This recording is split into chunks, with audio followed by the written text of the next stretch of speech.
using to take notes.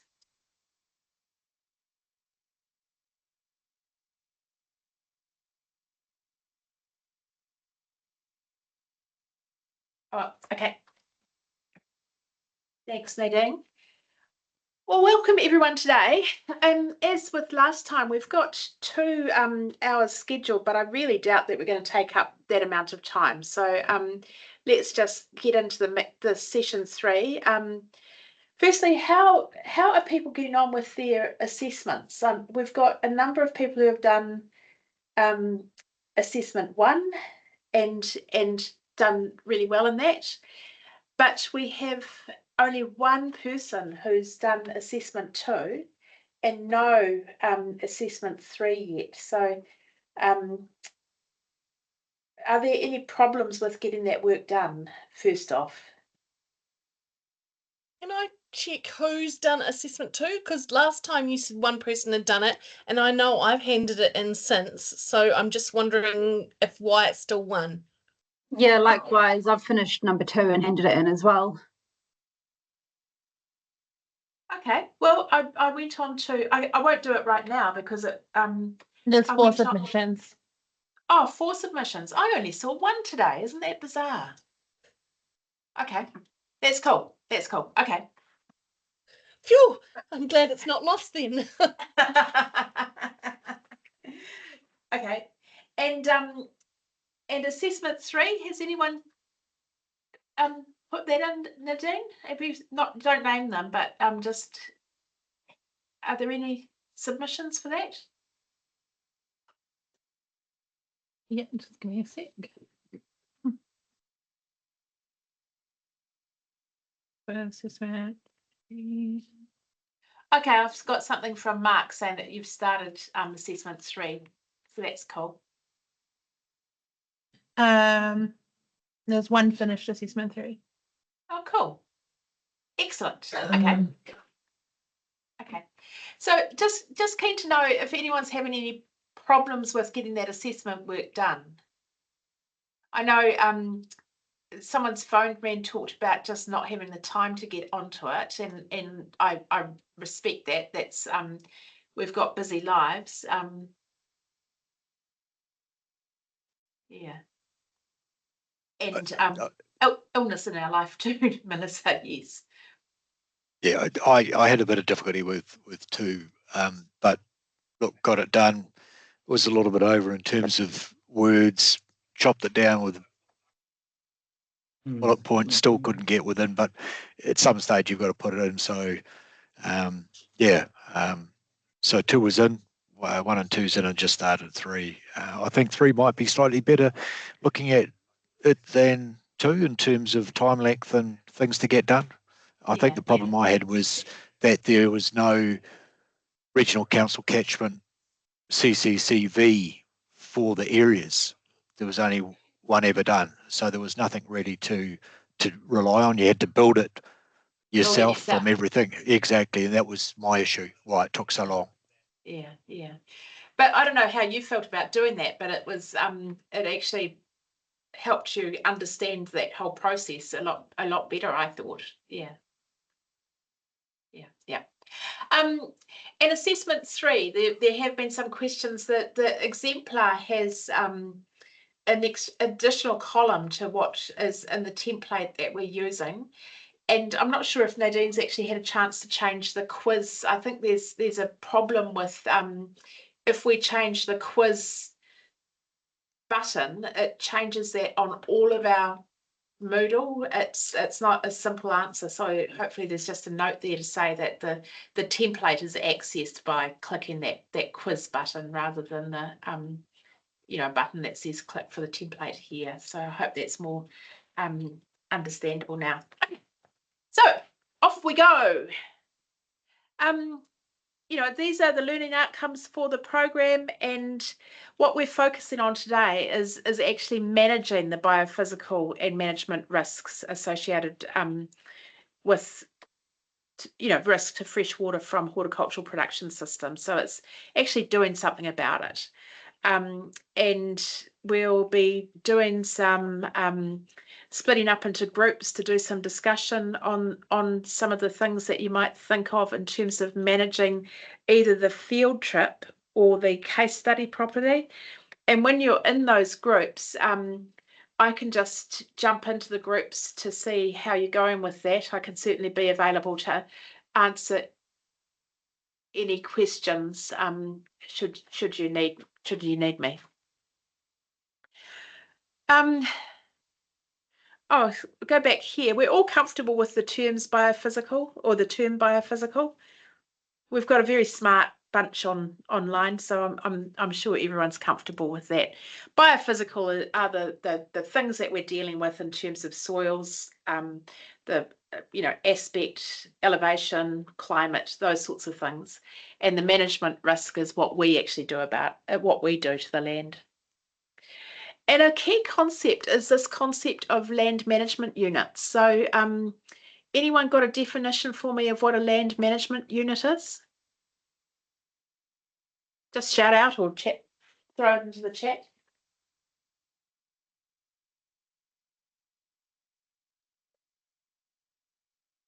An area of land that can be managed in a similar way or has similar biophysical characteristics that allow certain risks. Yeah, yes, that's exactly right. So basically, when you think about any property that you're looking at, what are the things that make the property, the parts of the property similar, and what are the things that make the parts of the property quite different? So a land management unit is defined as an area of land that is managed as a single unit due to similar physical characteristics and or land use.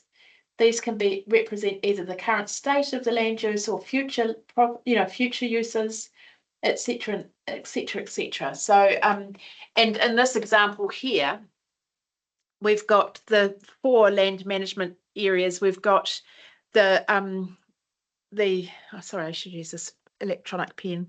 These areas through here, which is area D, that's the riparian planting and the waterway.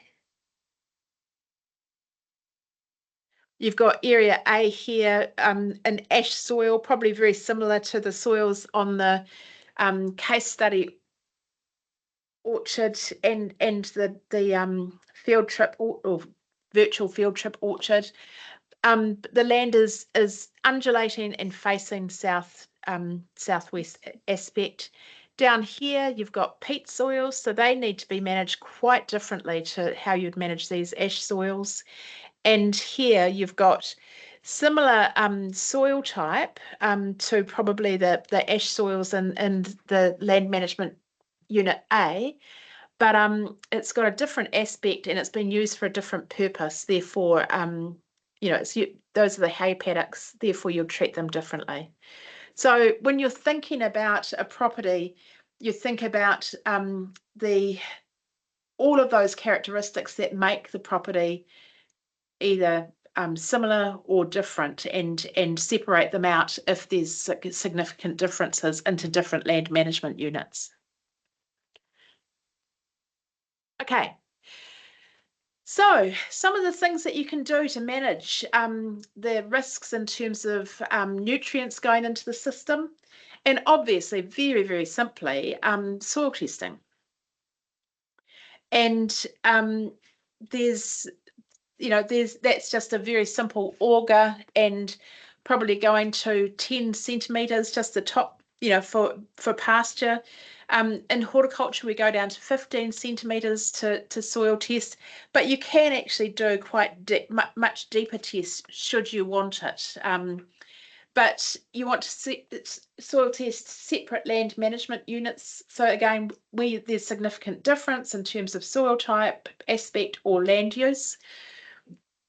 I mean, in kiwifruit, we'll soil test, different cultivars because you'll be managing those soils differently.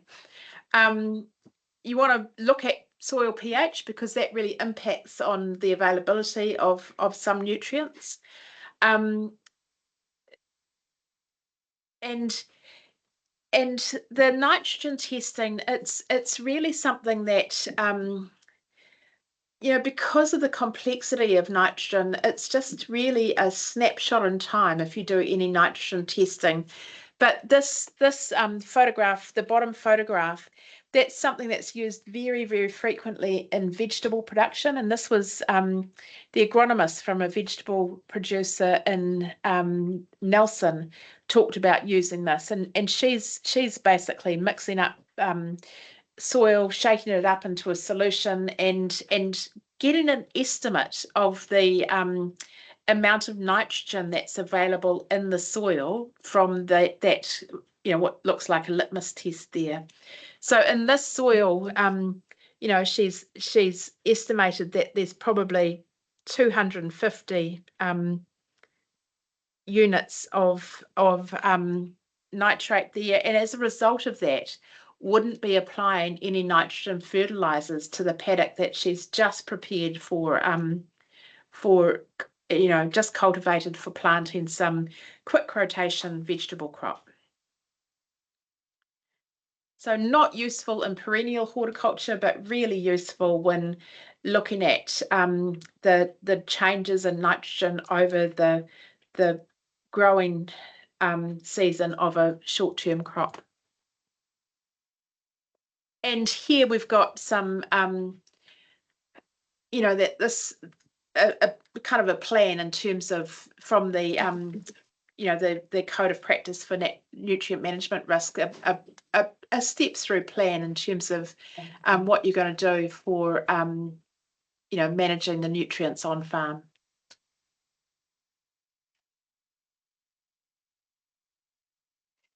And nutrient budgets, I mean, this is an output from an old Overseer program.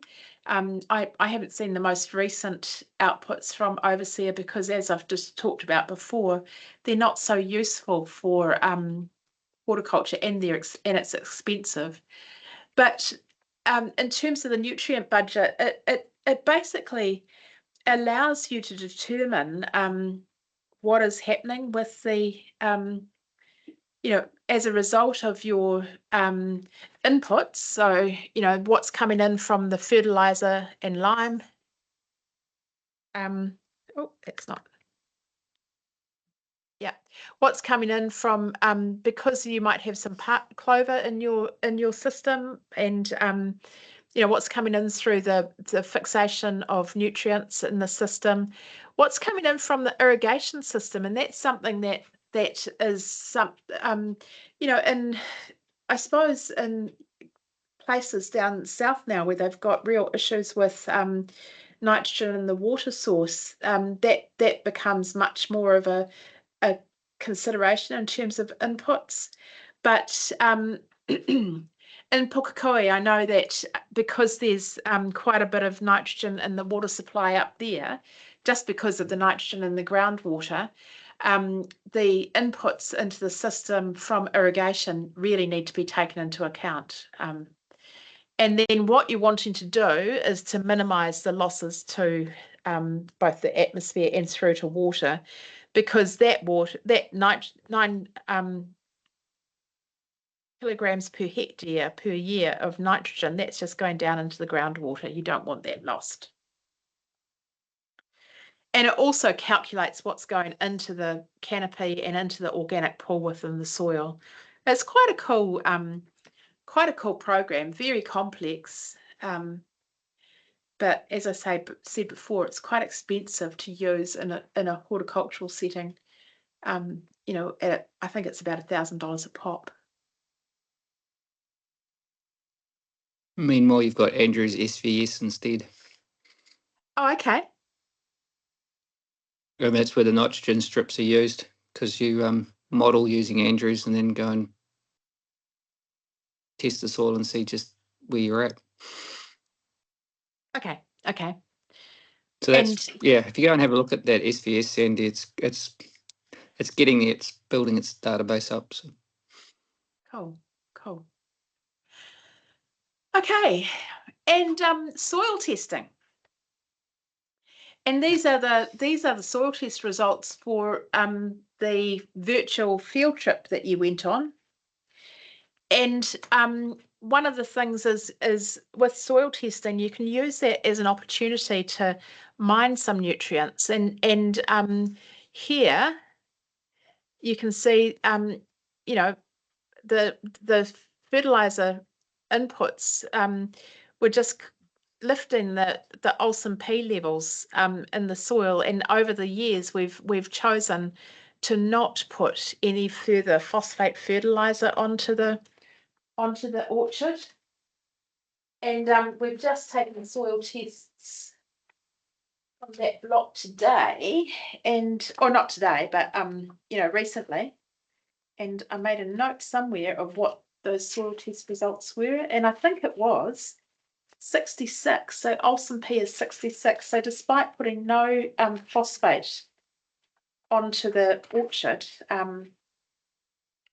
the levels are still increasing. And that will be as 62 was the soil test result this winter. And that's not telling us that you know, there's been some weird application of phosphate. That's telling us that you know, there will have been some soil reserves released. There will have been all sorts of things happening, which has resulted in that phosphorus increasing in the soil, Olsen P levels. There would have been some.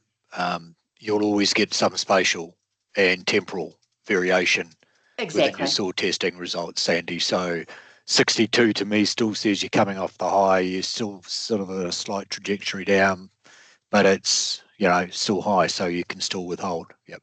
Yeah, that's exactly what we'll be doing again this year. There's no reason to put any phosphate into the system.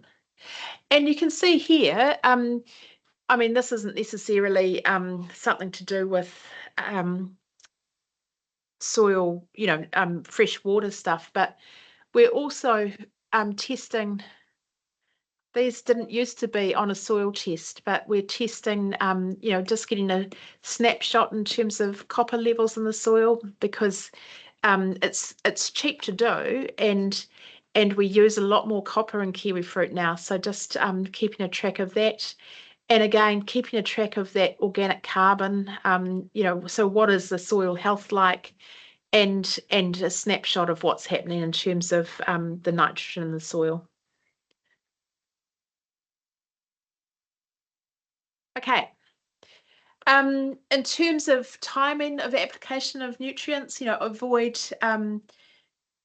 avoid windy conditions. And there was an awful situation in the Bay of Plenty a few years ago where someone was applying lime, and the lime dust went across the road, and someone crashed and died. And the applicator was actually charged with manslaughter. So, and I think convicted. I can't remember exactly the outcome, but that was you know, someone applying fertilizer in conditions that were just clearly inappropriate for human safety rather than loss of nutrients. But so be careful of that timing. And you need to be assessing the soil moisture. You don't want to be applying nutrients when it's too wet. You don't want to be applying nutrients when it's too dry. And also thinking about what's the forecast rain. Using urea, for example, you want to be putting it on when you know that there's going to be some rain to stop the losses to the atmosphere, and otherwise you'll substitute for another nutrient. Another form of nitrogen. The notion of splitting your applications, it's certainly something that is done more commonly now in perennial horticulture. Split applications of both potassium and nitrogen to have it there when the plant needs it, but not have too much there. And a lot of people have been firing on compost without any thought for the nutrients that are being applied with compost. And I mean, it's expensive, but also you can be putting on luxury qualities. And luxury sounds like it's a good term, but it's not. You know, you're putting on excessive amounts of some nutrients that are just going to be lost to the system.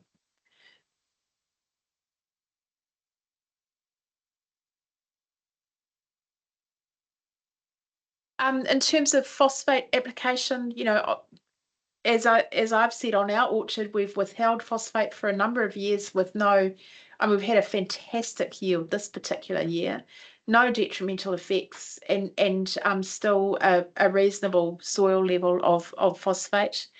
But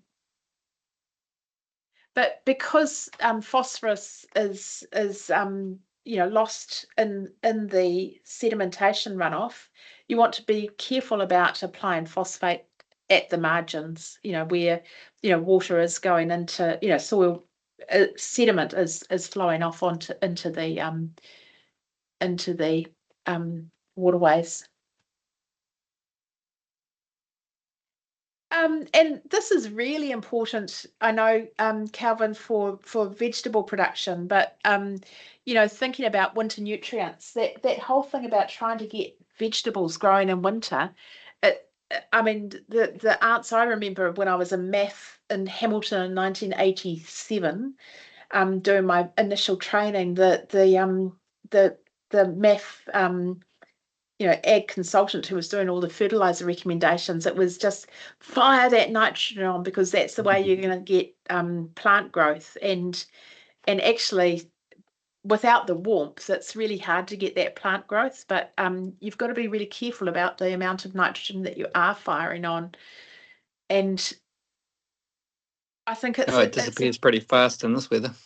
Yeah, absolutely. And it's a challenge, I mean, how without that those warm temperatures, how do you get plant growth? I don't think adding more nitrogen. Well, it wouldn't make any difference if he could even get out there. I'm just looking at a drone and fish meal. Yeah. Actually, just a light foliar feed, just get the plants back from purple to green, and because there's no point putting urea or CAN on, because it's just going to wash away because it's so wet. Exactly.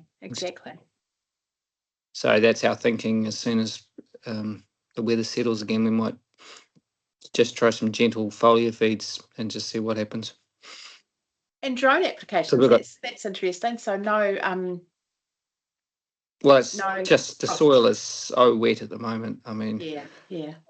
Well, I found out firsthand this week about a guy in Australia was talking about harvesters falling off controlled traffic strips. Well, happened to us this week. The tractor slid off the controlled traffic and went down to its belly because the ground just so wet. Yeah. I mean, I just can't believe it, just walking over the ground in orchards, and it's just so soggy, so incredibly soggy. And I wouldn't like to put a nitrate strip into any of our drains at the moment, going on how purple the plants all are. Yeah. It's one of those things where I mean, I think one of the management strategies that should be considered, I mean, that whole thing of vertical farming, and you know, that one in the Waikato that went bust, but and that notion of for guys like you and some of the big leafy green growers around Pukekohe and Levin, why not have that vertical farming? What's that, sorry? I don't think you don't even need to go to vertical farming. I think Liederbrand's Future Farm is the answer, but they've still got some significant issues to address in that yet. So. Yeah, because you've got all the packaging and the, you know, the grading and the packaging and the relationships with the supermarket. You've got all of those things in place, and it's just feeding the produce in. Yeah, absolutely. Okay, so what I'm going to do is to get Nadine to split you up into groups, 2 groups. One group, so room 1, will consider the field trip, the virtual field trip property, if you recall that, and the other will consider the case study.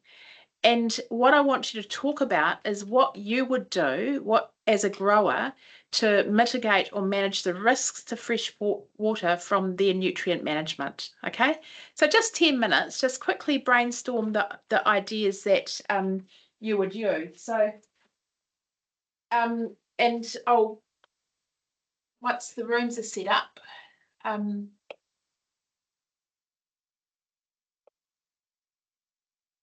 so room 1, Natalia is in that room. So that room 1 is going to consider the field trip property, and you know that property as well because you've been involved in the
grass or a catch crop to actually catch that stuff. So that's tricky. You get less sediment loss because the tractors aren't digging in. We'll put that in. So I'm going to go around. So next, Sophie, where you go? What's one thing that you see is, let's go. We all got to have a go. So I was reaching the bund, which is on the left-hand side of the what looks like the kiwi fruit block. So it looks like they've got it all sort of retaining walled off. I can't actually see it in this lighting what it's leading to, but getting that would be good because from where I'm looking, it looks like it drops down after that. Is that gully? You have to let the water go. Yeah, exactly. Down to the waterway. So you're going to rebuild the bund and maybe, all right, okay, all right, Nikita, have you got any further options or mitigations or management techniques that this person makes? Yeah, there's a few that one of the sediment retention ponds look a bit small for the catchment size. So depending on how well they handle what actually comes off, they could be potentially enlarged. And the other is I can't see any drains that divert water to the sediment retention pond, which means there might be some scarring that happens in rain, or the water just flows straight against the earth fund, which really helps filter out. So part of maybe what we could be doing there, Nikita, and I'll add in my one, was that we could, given that there's loss of biodiversity, we could be looking to put some form of native planting around what these areas which are looking to divert water into large sediment ponds and create some form of native biodiversity. Yeah, and so how about you and I put that together? I'm leaving Angus to last for this. He's the brain. Gosh, I'm woefully unprepared for today, and I haven't actually looked at this either because I've been working. That's all right. Well, no, that's all good. Tony? Yeah, I can't get on. Got anything to add? No. No. All right. Angus, your turn. Last 30 seconds. I noticed that the carrot washing facility and ponds aren't funded. So the water going from there. Right. So further bunding required in carrot washing. Yeah. And We're done. Or even like straw bunding around it to catch the sediment. Straw bunding. Yeah, I think you had area here. Straw bale track catch all the dirt. You had catch crop.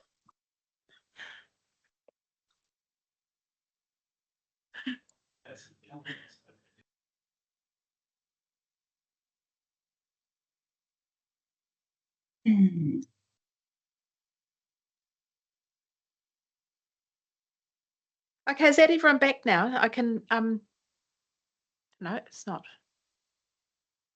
Yes, it is. Okay, cool. So room one, who was looking at the you were looking at the field trip property, weren't you? I've forgotten already. So that was yes, you were, because that was the one with Natalia in it. So can you please, what were some of the things that you were going to look at? What are some of the things you're going to do to manage the risk?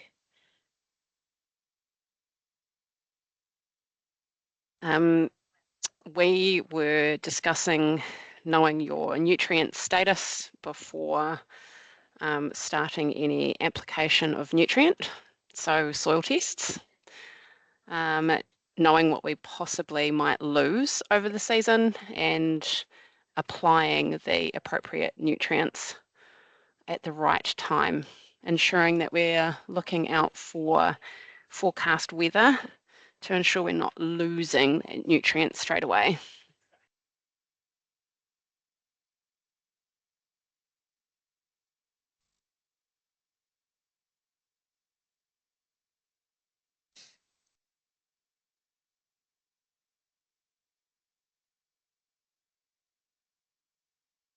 Okay, and I some of forgot those. I forgot to add that we need to know our risk areas. So we talked about the drain that runs halfway down the property, and the edge closest to the harbour, and ensuring that we're applying those with decent breaks in between those edges.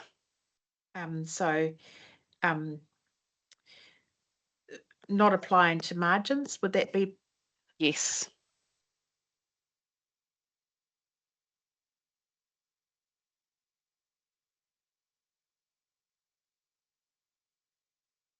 Okay. Drain and harbour.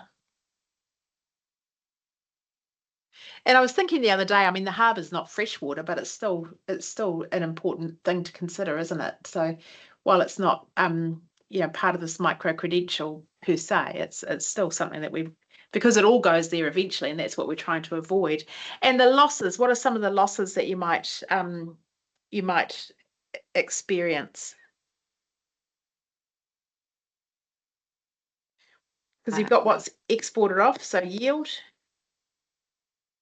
And the losses, they might be temporal, so over time. Yes. So that incorporated into the system.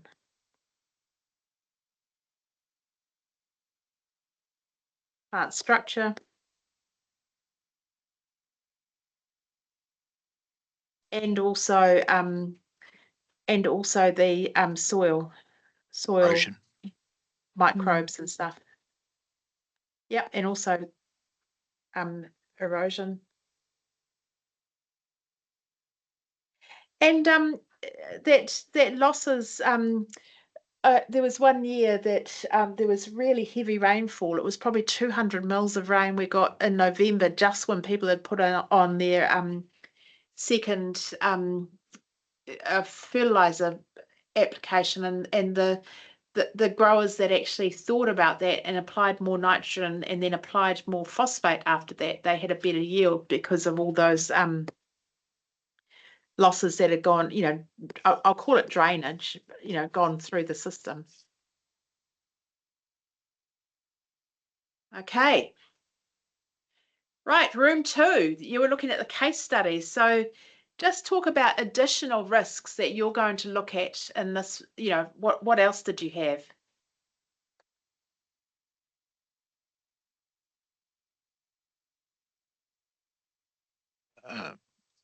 Well, Kelvin, if he's not talking, talked about looking to keep to tracked paths to minimise sediment loss, and also included perhaps cover crops in some of the cropping to actually to improve cover and reduce sediment loss. Yep. Yep. Another young lady, she might like to comment about the sediment ponds and increasing that area. Forget who she was. And looking at a constructed wetland where drains and sediment ponds perhaps to increase natural biodiversity, but also some form of native planting, which was a concern within because the loss of bush catchments.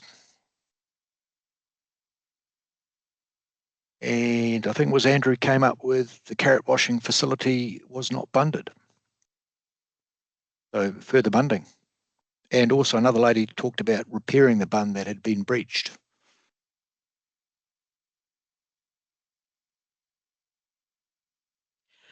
Gosh, you're coming up with some really good mitigations, and a lot of these are things that are just not to do with nutrient losses. It's to do with all the risks that occur, repair, breach and bund. Cool. Well done.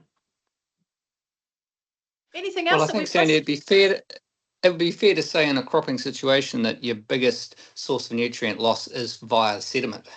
Yeah, yeah. Rather, because no one over applies anymore. So when you push soil out the paddock, you send the nutrient out that way. That's the big lumps that go out. Yeah. Oh, so that increase the area of and manage sediment ponds is probably something that's important, eh? So making sure that you're cleaning those out regularly. There's Excellent. no point having a catch pond if it's full. No, exactly.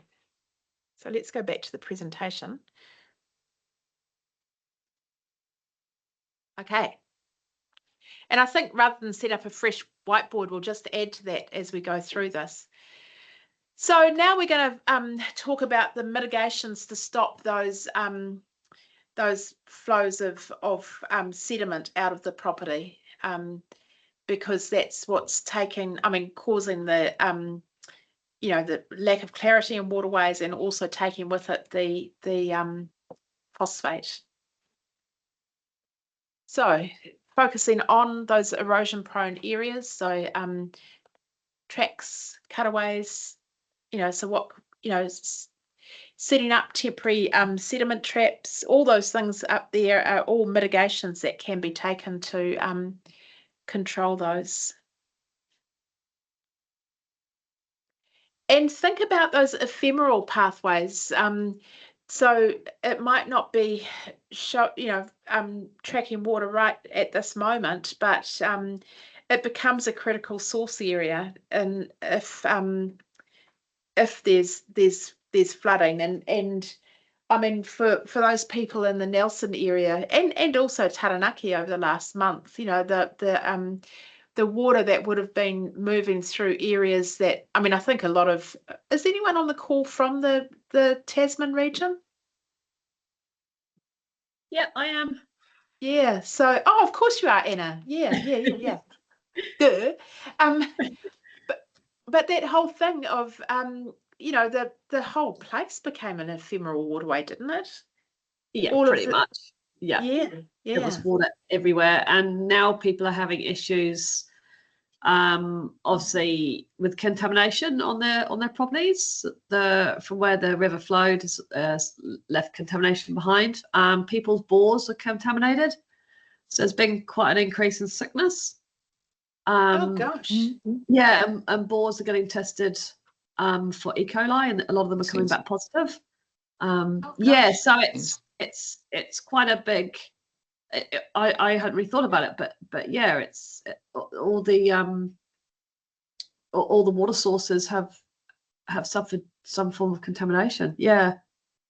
Well, I suppose if you think about what happened in Havelock North, where the municipal war was contaminated with surface runoff from sheep farming activities, it's just like that on steroids, and probably with a lot less, a smaller degree of protection of those boreheads. Anyway. Yeah, and it's one of the things on my consent conditions is that the bore has to be above, I'm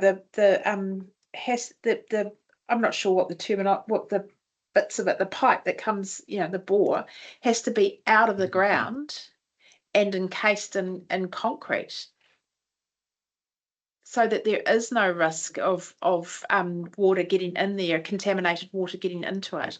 I don't quite understand it because I've never seen it properly to see what the whole system looks like, and it's something that's happening as a result of that contamination mark in Havelock North. There's a requirement that bores now aren't able to be contaminated by that kind of thing. I don't know if that's just the Bay of Plenty Regional Council that are doing that, or is that something that's happening across the country? All Canterbury boreheads. Yeah, it's national, and they have to also be fenced, so no access to stock as well.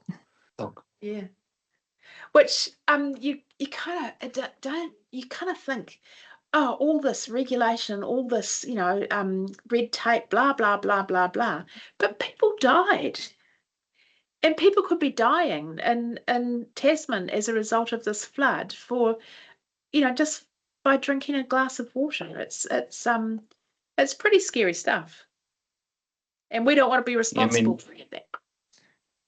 Havelock was an unchlorinated water source as well. And it But was in a, negligence on the municipal body because they had rust holes on the top of the bore and the surface water was entering the bore. And it was just sheer, no one had been doing their job properly. yeah. Armour would have been severely prosecuted for that, but the municipal got away with it. Yeah, but a lot of these bores that you're talking about, Anna, that now have E. coli in them, they'll be being used for individual households for their drinking water, won't they? Yeah, absolutely. Yeah. There's people that in on the edges of town, that have the bore, and so there's a boil water notice in place. Mm-hmm. It's actually quite interesting because that was one of the really contentious issues in the Three Waters program about water for domestic supply and the standard it had to be kept to, and that's what everyone fought about. And it's interesting now that in Tasman it's actually happened, where the water systems have been contaminated, so maybe they were right. I think there's the increase in rates is another example of maybe they were right too, but let's not get into the politics of it. The big thing here is that all floodwaters, which are dirty, whether it's coming from bush or farmland or even from a small town or something, there will be high levels of E. coli. So you should never, you should always boil. E. coli in it. Yeah, exactly. Yeah. So always boil flood water, dirty water. Yeah. Okay. So think about the properties that you're, if you're doing your mitigation presentation, your assignment 4 on something, a property that we don't necessarily know. Think about what could be done to, where those ephemeral water paths might be and what could be done to manage those. I mean, we've talked about those open drains. Calvin, I remember you talking about there being a bit of a bund here that is quite hard to see.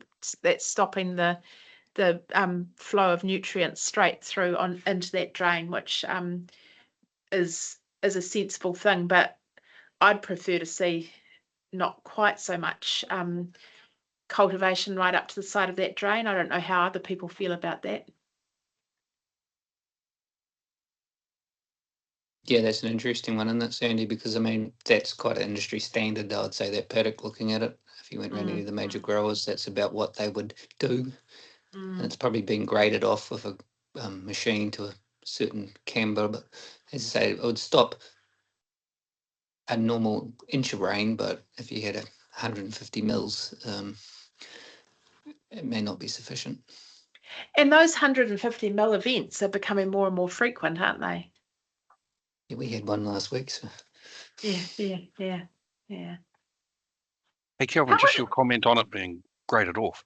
I mean, if you're going to contour a paddock, part of people's thinking is contouring it so that any standing water goes as quickly as possible to a drain or something, which then gives you a direct pathway for any of those nutrients, I would have thought.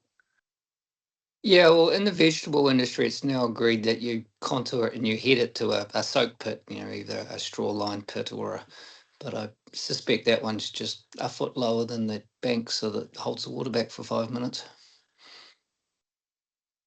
And it's probably caused more by cultivation than anything else. Yeah.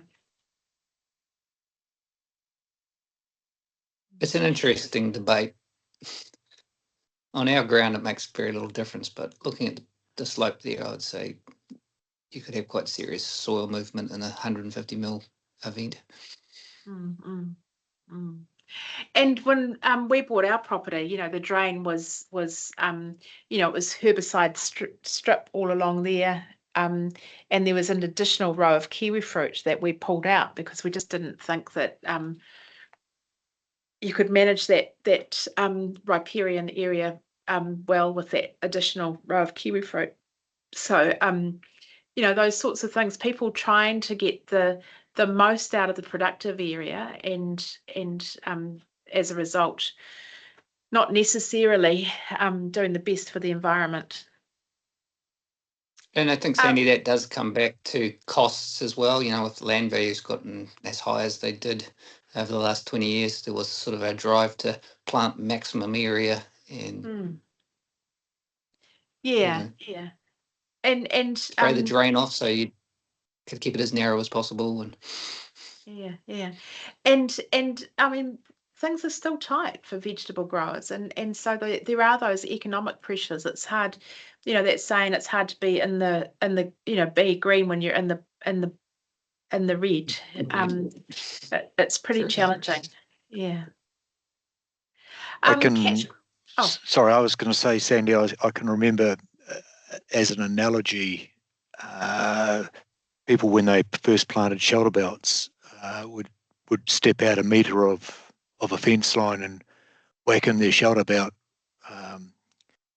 and put the trees in at a metre, and then suddenly the metre was never enough. It created mud zones beneath the tree with the stock.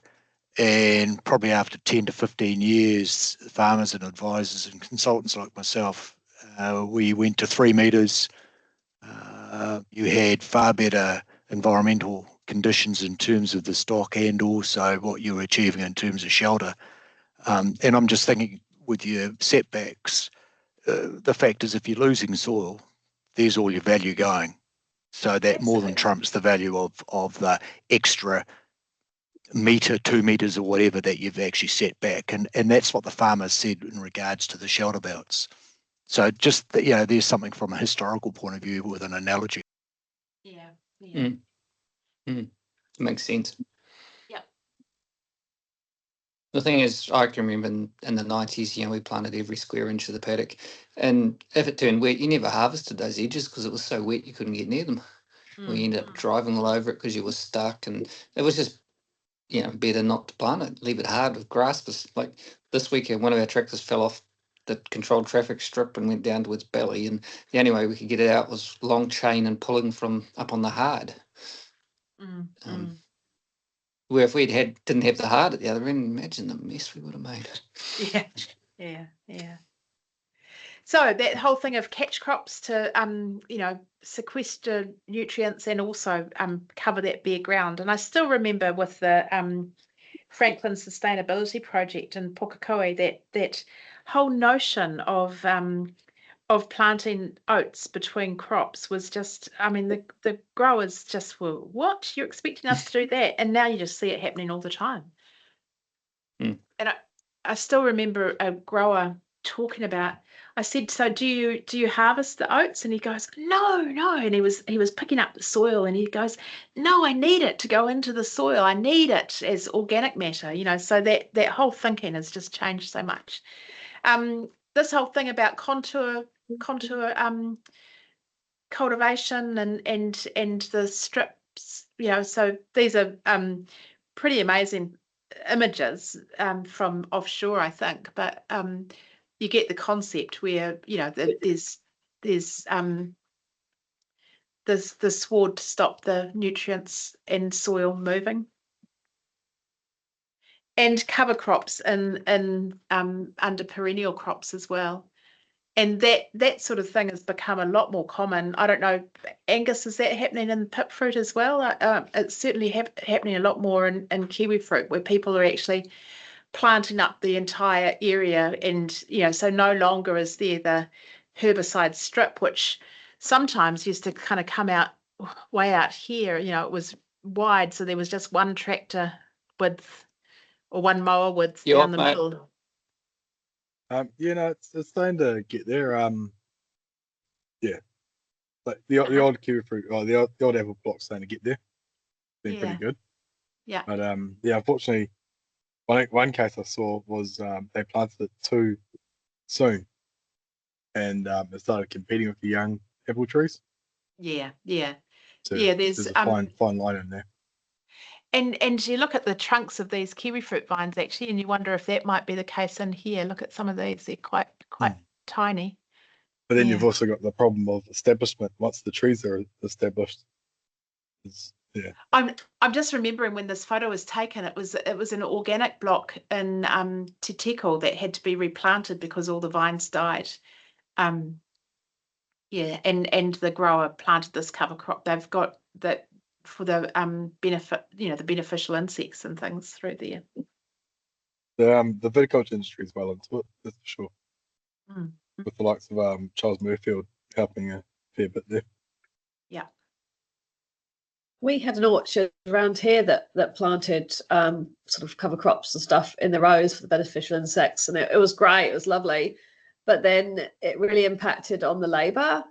You know, trying to move ladders through sort of up to knee height grasses, and and in the end they, because they used to come in so often for like thinning and then picking, and it was becoming more of a hazard.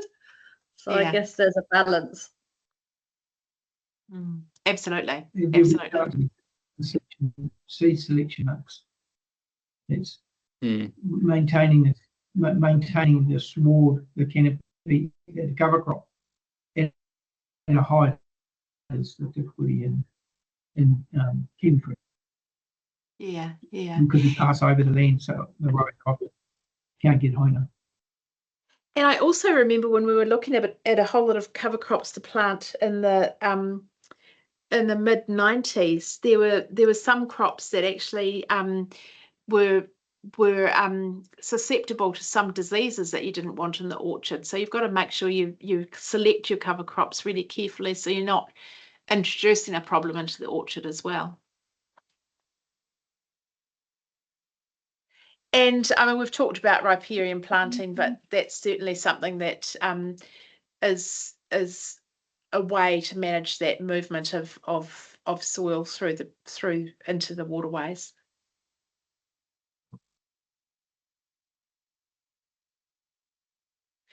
I used to be very cynical. I thought that minimum tillage was just a way for Monsanto to sell more Roundup.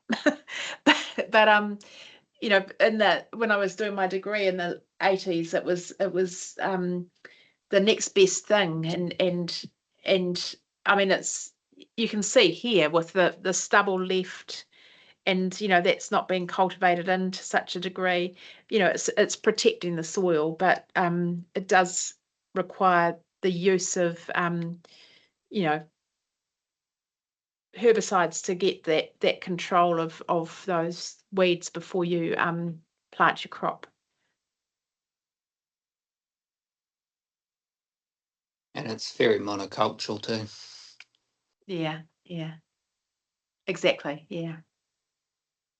Mulches more and more common in production. I mean, I don't see this sort of thing happening. Under the pears there, I haven't seen that sort of thing happening, but more probably in small organic production. But mulches are certainly used under avocado trees. It improves the soil. Yeah, there's an organic farm in Palmerston North. Is it Live to Organics, and they plant all their vegetables through a mulch. They actually have a special planter that lifts the mulch up and puts the plant through it. Okay. What's his name? Tobias. He runs field days there. It's really interesting. Okay. So, I'd be concerned about the mulch competing with the plants for nitrogen, to break it down. But I suppose he's thought through those sorts of things. yeah, they tend to use dry straw. So it's but again, same with all mulches. It's I don't, in the conventional zones, it's a big bill on slug bait and Roundup. Yeah. I've also seen the negative effects of that in organic apple orchards. If they put the mulch down when the soil is dry, it's so thick the sprinklers can't get through the mulch. Oh, okay. Yeah. And you do wonder why you need it, and the just grow plants.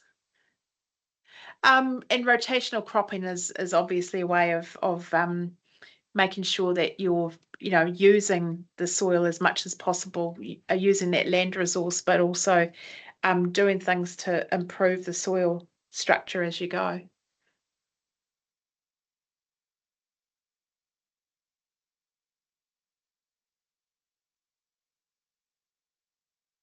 I don't think I need to go through this slide. It's all pretty self-explanatory. That whole thing of wheel track ripping, you know, where Calvin, you talked about having your definite tracks that the tractors go over, and I'm sure that you do rip those tracks to make sure that they is that part of your normal management? Yeah, but not too often, because we want to try and keep them. Keep them intact. Yeah. Well, we use raised beds, so our wheel tracks, there's very little topsoil in them because we've scooped it out. So okay. Basically pretty much down on the clay. So. Okay. But you still got to open our clay up because it seals off. So. But you wouldn't go through just before harvest and rip them, no. No, you want them to be intact, but at some time you'd want to make sure that the water yeah, probably can still move. After harvest, we usually open them up and let them breathe, and then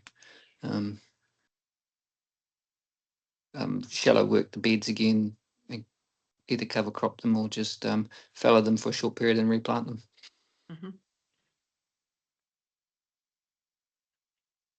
And unless we're putting potatoes in. Okay, so what are you doing when you're putting potatoes in? We work the shit out of it to get it deep enough and soft enough for spuds. Is that a technical term? Yeah. Yeah, no, there's no minimum intelligence in the potato industry. Yeah. Okay, detainment buns, and we've got those in the or they call them the sediment ponds in the case study property. So capturing the movement of ephemeral water or runoff from, you know, so making sure that that's being captured. And I mean, they either get dug out, or they do get dug out every so often. Oh, there's another train coming past. I'll try and jump onto the sorry, I'll just turn the mic off.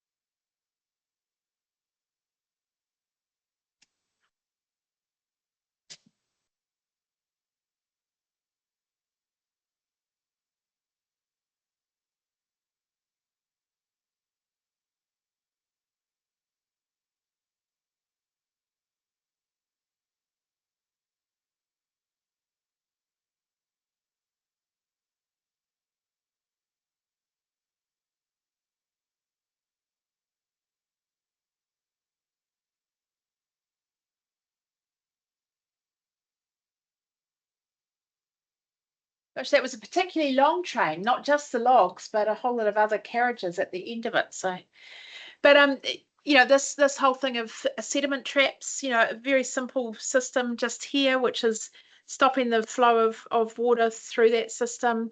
And shelter belts can also be used as a way of stopping that movement of sediment. Sorry, this is where we're going to get to, and I should have skipped over that slide just so you could be underway with this. So again, what I'm wanting you to think about is in the same groups and focusing on the same property, what else are you going to do to manage the loss of you know, manage the impacts to fresh water from the movement of soil. So last time it was really focusing on nutrients. This time it's focusing on the movement of soil. And I'll go back to that, to the whiteboard. So Nadine, if you wouldn't mind just putting people back into those groups. And again, 10 minutes on that.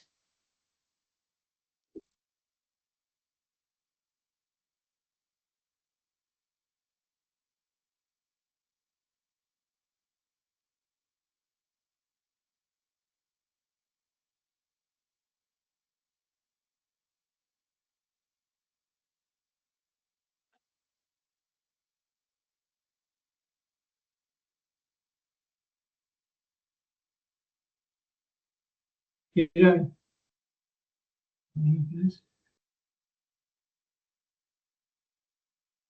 I've assigned Tony into a room, but he's not going. I don't know what's happening there, Tony. Okay.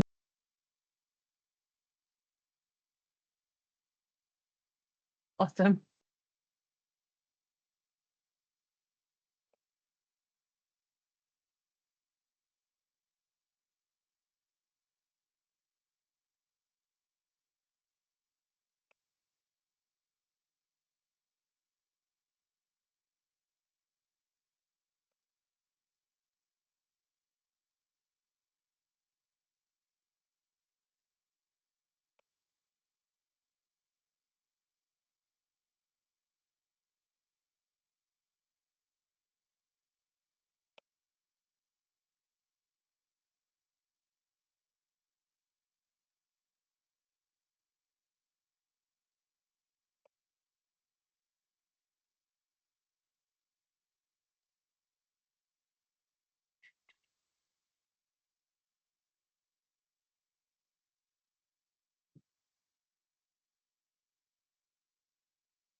Okay.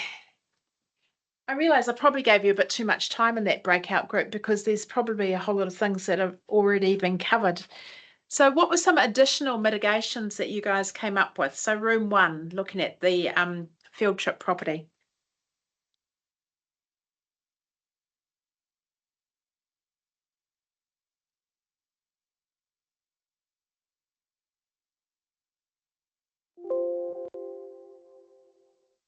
Is anyone going to talk to me? Well, I guess we felt that, well, certainly I felt that the risks on a kiwi fruit orchard like that's quite well managed are not as great as they perhaps are in other some cropping situations. Yeah. But we looked at things like minimizing herbicide strips, and maintaining the good sward, and looking at putting in cover crops where that's appropriate. Yeah, and looking at so if under normal circumstances you don't have a lot of runoff, but what might be some of the hazards if we get some extreme rainfall. Yeah, yeah. So that's if anyone else wants to jump in.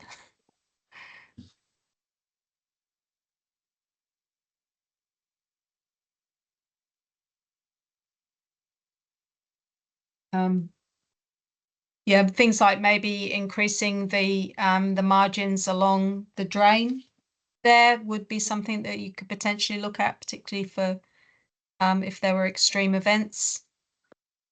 What else do we have? Maybe looking at what is there at the end of the drain. Is there some way to trap any sediment so that we are preventing what soil loss there is going into the water, into the sea?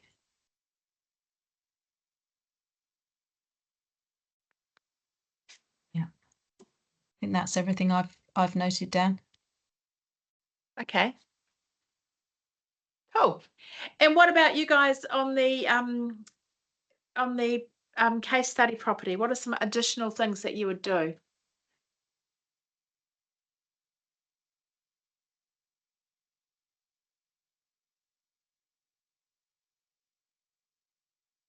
Again, is someone going to talk to me?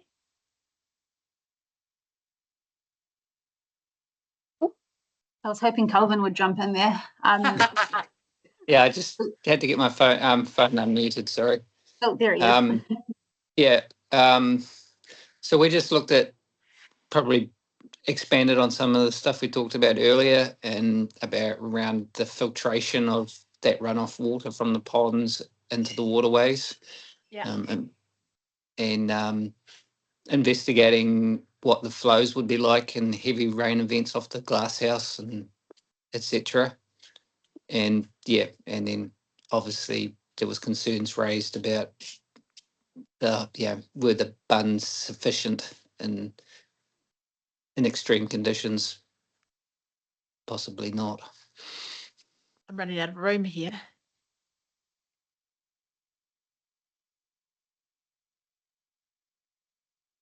Because, after the 2 weeks we've had here, all the best intentions in the world have gone out the window by a lot of people. Oh, it's really interesting, eh? I mean, just in the course of delivering these freshwater risk programs, so much of this stuff has just come and hit you straight in the face. It's really interesting. Yeah. Yeah, because I mean, a lot of the mitigations that are standard practice, are they now even sufficient with the changing weather patterns that we're seeing? Yeah. Do we actually, are the industry standards actually good enough anymore? Yeah. Yeah. Yeah. Absolutely. Hey, look, we've been going for 1 hour and 20 now. So I realise that you've been sitting on your butt for a long time. So do you just want to have a 4-minute break, and we'll just zoom through the rest of the stuff at 4:25? Does that sound like a plan? Go and make yourself a cup of tea, grab a drink, do some star jumps, whatever you want to do. Okay. So 4:25.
Okay. Hope people are feeling refreshed. And I think we've covered so much of the stuff, I think we can move on pretty quickly with the rest of it.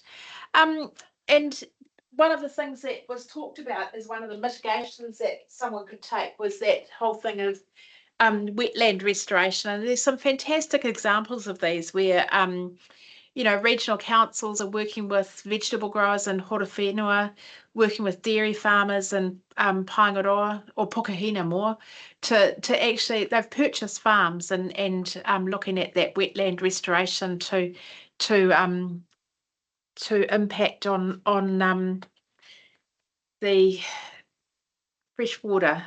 And this video played when I was going through this presentation this morning, so that's annoying. But what this video is of, and I'll share the link to it in the chat after this, because it was playing when I checked earlier. This is a wetland that has been a part of an orchard development put together by Baygold. Now, Baygold are one of the big kind of orchard construction companies. They get, external investors involved in kiwi fruit production, and they've this particular property that they developed their orchard on had some issues with water, and what they did is they actually created a really beautiful wetland that is just at the entrance to the property. So if people know the Tauranga area, it's just on the right as you go past Maniatutu Road, heading down to Whakatane. So from Tauranga Te Puke to Whakatane, on the right, just past Maniatutu Road. And they've had some involvement with NIWA in this project, and they've been monitoring the state of the water as it comes into the wetland and as it goes out of the wetland, and there's some quite measurable differences. And here is an orchard development that's happening on Makatu Road in Te Puke. So this was a 90-odd hectare dairy farm, and what it is now, I mean, if I could get an aerial photo up now, you'd see a whole lot of canopy cover over the top, rows and rows of kiwi fruit, or rows of posts for the kiwi fruit to get planted. But part of the construction, I'm not sure where the wetland is, but they've actually constructed a wetland into the development of the property, which both of these properties, the water, it's in the catchment, the Waikokupu catchment. So it's a catchment in which the E. coli levels in the shellfish were 430 times what they should be for fresh, for eating. So the estuary became really, really contaminated. And these are just two examples of what people are doing, building in this freshwater management into the actual construction of their orchards. Bioreactors, a way of taking the nitrate out of the soil.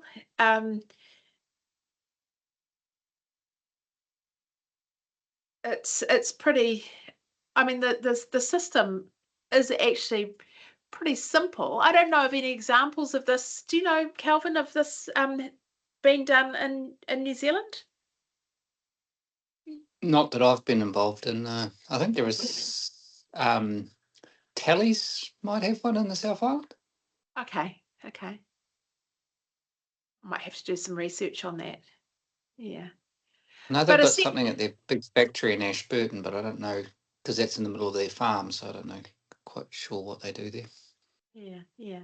But basically, you've got the nitrate moving down through the soil, past the roots of the maize plants here, and the water draining through wood chips, and that's reducing the nitrates going out into the water.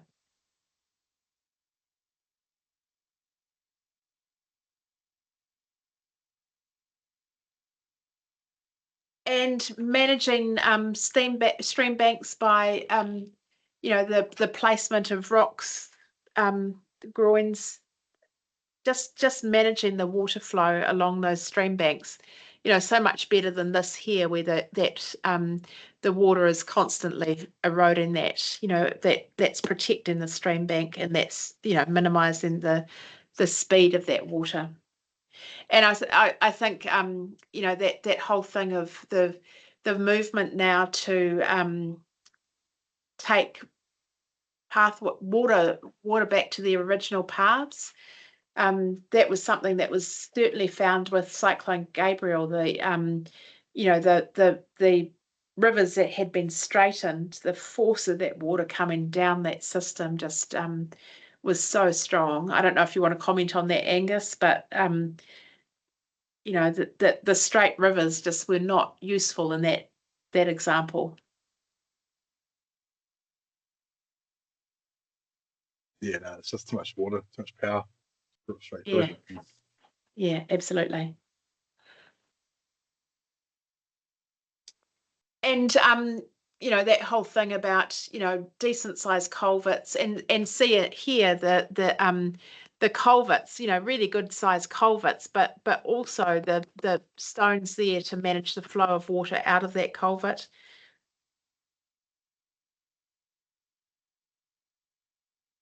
So think about what you can do to control where water goes and where it doesn't go. You know, the retention area here.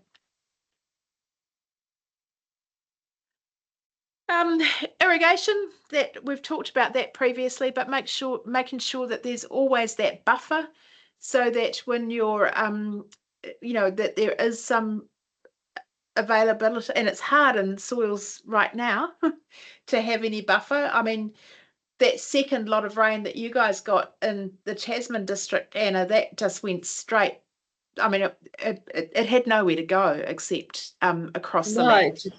Just went where it went the first time. It just, but it was actually worse because there was loads of slash came down this time as well. So it's actually a lot worse than it was the first time. But yeah, the water just, the soil was already just so saturated. It was just, yeah. Yeah.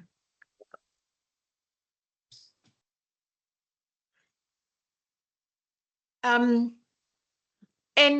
there's, you know, the whole thing about discharge of the water from greenhouses. So there's the guides for management of greenhouse discharge that you could look at for your case study if you want to be focusing on that. But there's, you know, a flow chart that growers can go through and make a decision about what they're going to do. So that detail is all there.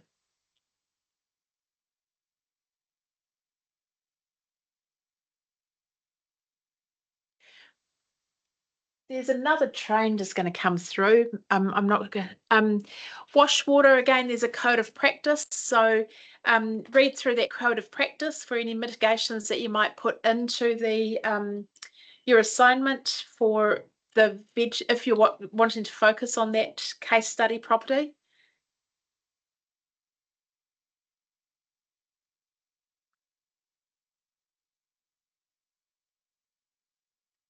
I'm going to keep on talking over the train because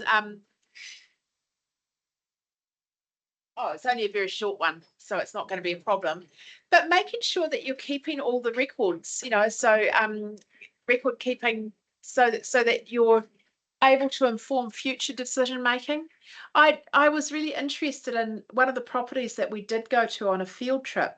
The grower that we were talking to, he had planted a stream, or it was essentially a drain going through his property right at the bottom of a really steep hill, not far away from your orchards, Tony. And they'd planted up this area with native plants. And he said that there was a 2-degree difference in temperature going into the property and going out of the property. And it was only about if it was 500 meters, I'd be surprised. But just that shade from the plants had really impacted on the temperature of the water that was there. And what does that do to the water?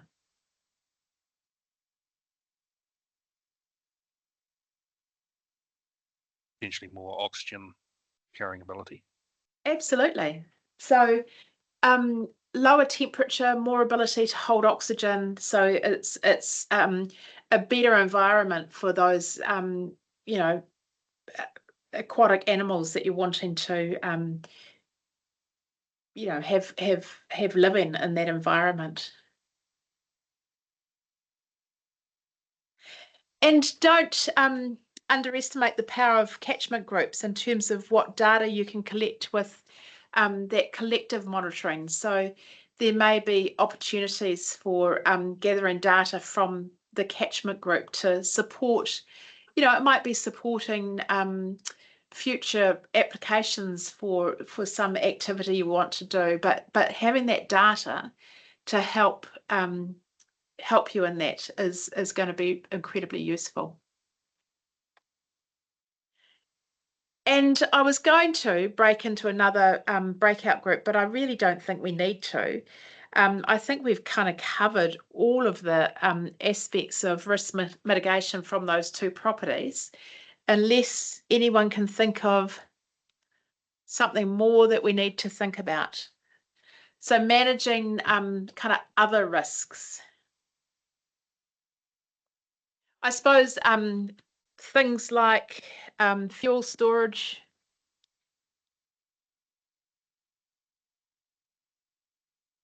spray fill areas. Sandy, what about the people element as well? Make sure that staff understand that it's not acceptable to take shortcuts. So training. Staff. Yeah. Yeah. Because you can have a wonderful bunding system, but if a staff member drives a tractor through it, it's kind of pointless. Yeah, yeah.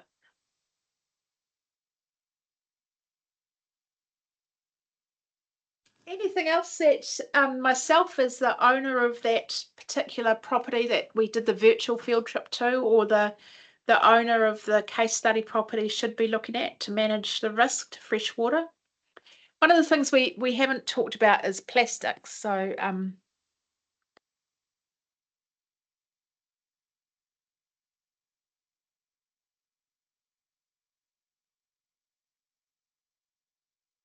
you know, I talked to the contractor on the weekend or last Friday about making sure that they pick up the string that they've used on the gold to and take it to a recycler.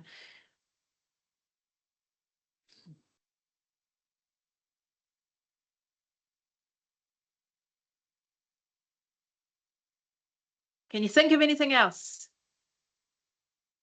One thing that jumps to mind is vehicle access. I noticed in the case study paddock, there's looks like to be a vehicle access on the lower end of one of the paddocks.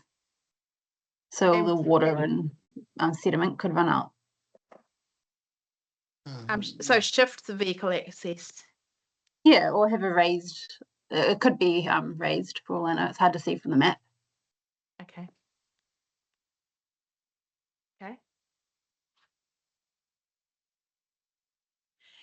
And, you know, we used to do health and safety training years ago through FarmSafe. And one of the things that I was really conscious of is there's a whole list of things that you can do, and prioritize that list and then tick that list off. Oh, and that's the thing that I had on my list of things to do is septic tank maintenance.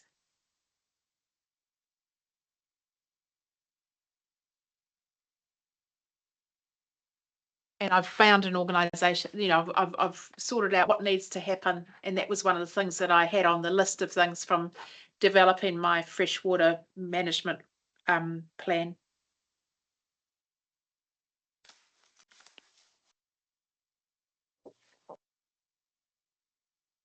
Okay.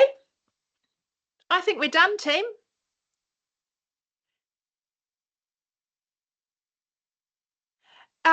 There's some more resources if you want to jump in and have a look at those resources. There's some really good guidelines there if you think they're going to be useful to you. And that's the end of the presentation. So I'm going to hang on here for a few minutes if people have got particular questions to ask around their assessments. Or those of you who haven't done the quiz, you could spend the next 19 minutes jumping on and doing that quiz. So you've got at least one thing out of the way. And we've got scheduled a online drop-in session for people. And that is really if you've got, there's not going to be any new material presented. It's really if you've got problems getting your assessment done. So you've got 2 hours in your diary now for that drop-in session.